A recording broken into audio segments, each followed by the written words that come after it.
Buongiorno a tutti, vediamo oggi una splendida partita di Fabiano Caruana che ha giocato pochi giorni fa al torneo che si sta giocando a St. Louis negli Stati Uniti, la Cinquefield Cup, un torneo patrocinato, sponsorizzato dal magnate, dal mecenate scacchistico Rex Cinquefield, in cui appunto stanno duellando tutti i migliori giocatori del mondo. Qua Caruana gioca contro Darius Wertz, non è forte come lui, non ha 2800 puntino, ma è comunque un osso duro, comunque un fortissimo avversario. E Caruana ha il bianco ed ecco la partita.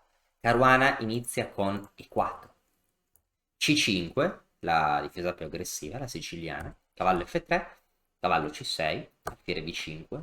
Una delle specialità di Caruana, questa antisiciliana, si chiama Rossolimo, o Rossolimo, Rossolimo, non so bene dov'è l'accento. L'idea è non giocare di 4 per evitare la Svesnikov, una delle siciliane con più teoria, dove il nero può pareggiare il gioco, ed era appunto l'apertura che Carlsen giocava regolarmente contro Caruana. A questo punto, dopo alfiere B5 e il nero ha giocato E6, Carlsen ha reso popolare G6, che è la principale al giorno d'oggi.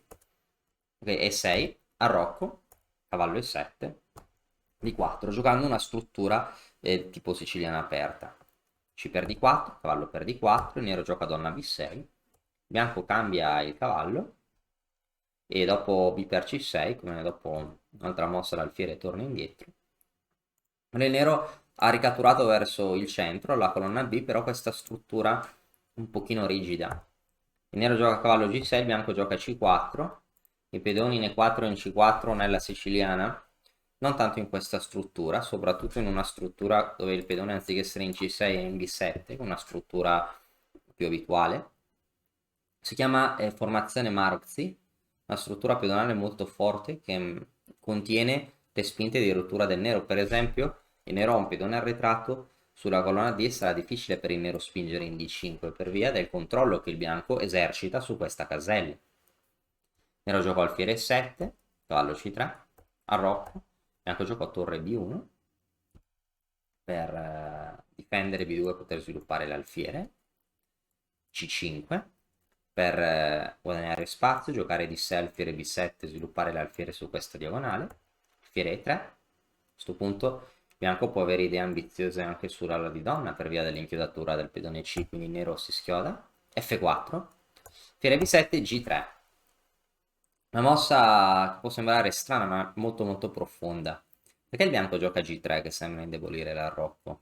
Le ragioni sono molteplici. Innanzitutto, questa posizione non è mai stata giocata dal vivo, ma è stata giocata innumerevoli volte per corrispondenza, ovvero uomo motore contro uomo e motore. Questi giocatori hanno una perfetta conoscenza appunto di tutte le varianti di moda anche per corrispondenza, perché ci lavorano costantemente loro, o meglio i loro secondi, perché loro devono risparmiare energie per il torneo.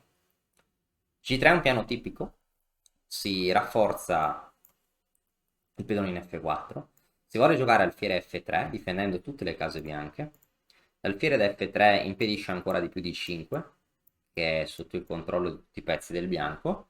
Inoltre il cavallo in G6 vuole essere diciamo scacciato tramite la manovra H4 H5. Il bianco ha talmente più spazio, potrà giocare una avanzata, una spinta di pedoni nello stesso lato del proprio re, proprio perché è più attivo. Il nero fa fatica a organizzare un controgioco. Swierz, non so bene come si pronuncia, giocò torre 8, alfiere, no, H4, giocò Caruana, fedele al suo piano. Il nero si anticipa perché ormai il cavallo verrà inevitabilmente scacciato. Alfiere F3, D6, donna D2. A questo punto il bianco migliora, qua il bianco consolida la struttura pedonale, tutti i pedoni si difendono reciprocamente, donna F2 togliendosi dalla colonna D, ora si prepara torre F1, cavallo di 7, torre B di 1, volevo dire, alfiere F6, cavallo E2, si toglie il cavallo dall'attacco dell'alfiere, cavallo B6, ecco, a questo punto bisogna organizzare un attacco. Che settore della scacchiera vorrà espandersi il bianco? Nell'ala di re, il bianco gioca una mossa molto ambiziosa che è G4, tanto ambiziosa quanto forte. Il bianco vuole giocare G5, creare lui un attacco nell'ala di re, poi magari spostare il re, mettere qui le torri, se l'alfiere va via perché è attaccato da G5 il cavallo può tornare in C3, tutto molto promettente. Il nero sfruttò la momentanea posizione passiva di questo cavallo per spingere in D5, ma Caruana non si lasciò impressionare. G5, attaccando l'alfiere. Ora nero ritirò l'alfiere, a questo punto F5, fortissimo. L'idea potrebbe essere catturare o spingere. Spingere potrebbe essere devastante. Il nero catturò in F5 per eliminare il pedone. D per E4 poteva essere possibile, ma il bianco avrebbe creato un attacco fortissimo, forse addirittura con alfiere H5, minacciando F7 e F per E6. Ora su E per F5 penso che nero stia male per via di donna per F5 con un attacco devastante contro F7 che viene attaccato innumerevoli volte. Notare che il cavallo è utile e impedisce entrate di donna in G3. Qua il nero sotto attacco. Su G6 con forchette il bianco prende in F7 con scacco vincendo. E poi ora una piccola manovra, forse alfiere C1 o alfiere D2. Ed è impossibile resistere lungo questa diagonale. Quindi attacco terribile di Caruana. Tornando indietro, il nero catturò il pedone in F5. Caruana catturò... No, giocò prima alfiere F4, attaccando la donna, intermedia, alfiere D6, presa, e per D5. E a questo punto Caruana ha un fortissimo pedone in D5 centrale. Passato. Il nero ha pedoni isolati in C5 e in A6.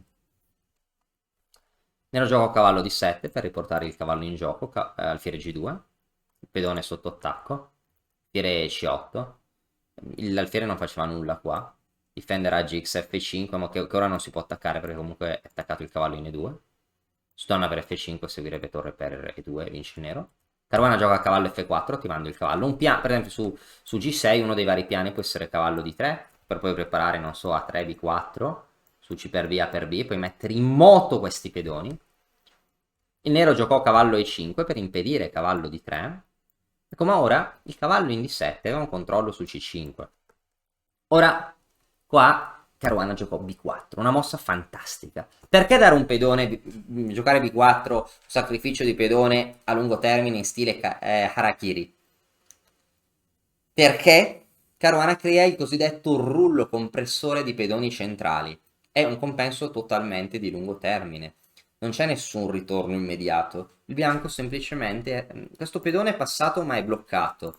Sacrificando questo pedone, i pedoni bianchi avanzano appunto come un rullo che comprimerà e schiaccerà i pezzi neri. Su cavallo per C4 segue B per C5 e i pedoni sono inarrestabili, avanzano inesorabilmente, limitando i pezzi nemici, creando un'iniziativa pazzesca e candidandosi alla promozione. C per B4, C5, donna B8, torre E1, il nero è totalmente schiacciato, i pezzi neri non hanno prospettive, anche D6 era molto forte. Il nero giocò B3 cercando controgioco, ora su donna per B3 il nero starebbe male D6, no? Con un attacco sconvolgente. Donna B4, ma ora il materiale è già pari, Caruana semplicemente giocò torre 2, magari si vuole raddoppiare, perché no? Cavallo G4, giocò il nero. Lo G4 è una mossa utile per attaccare la donna, ma donna D4 ora anche il finale è buono. Su donna per B, su donna per torre per, su un cambio generalizzato, penso che questi pedoni garantiscano la vittoria, no? Il bianco può praticamente spingerli di 6 C6, di 7 C7, i pedoni vanno a donna da soli.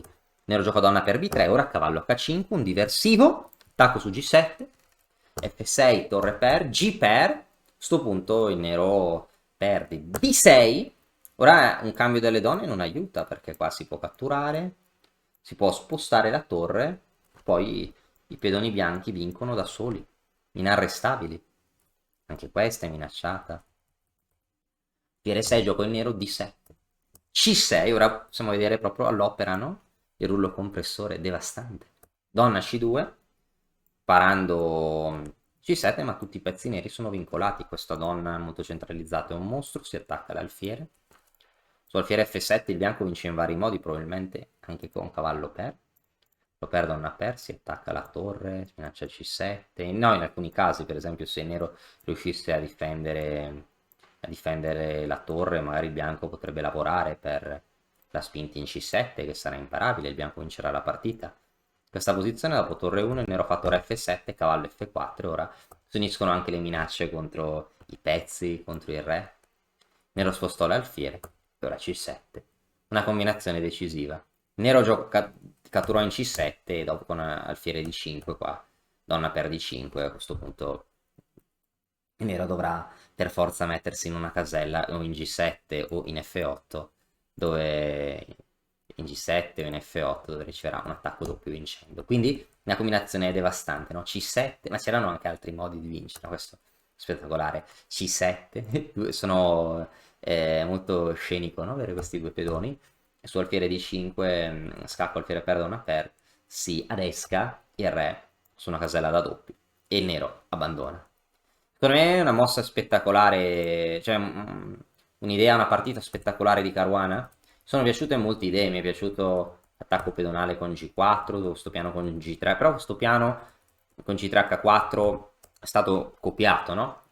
Dalle partite per corrispondenza, ma davvero la grande creatività, secondo me, si è vista l'idea decisiva appunto del fenomeno Caruana, si è vista qua con P4, sacrificio di pedone per mettere in moto i propri puro stile Harakiri. Quindi grandissimo Caruana e spero che la partita vi sia piaciuta e spero che possiamo anche seguire insieme altre partite della Sinquefield Cup. Grazie mille e a presto. E ora per continuare che cosa posso fare? Beh, innanzitutto ti consiglio di iscriverti al nostro canale in modo tale da non perderti le nuove video lezioni. E poi puoi vedere il video che è stato più cliccato in questa settimana. Ci vediamo, ciao!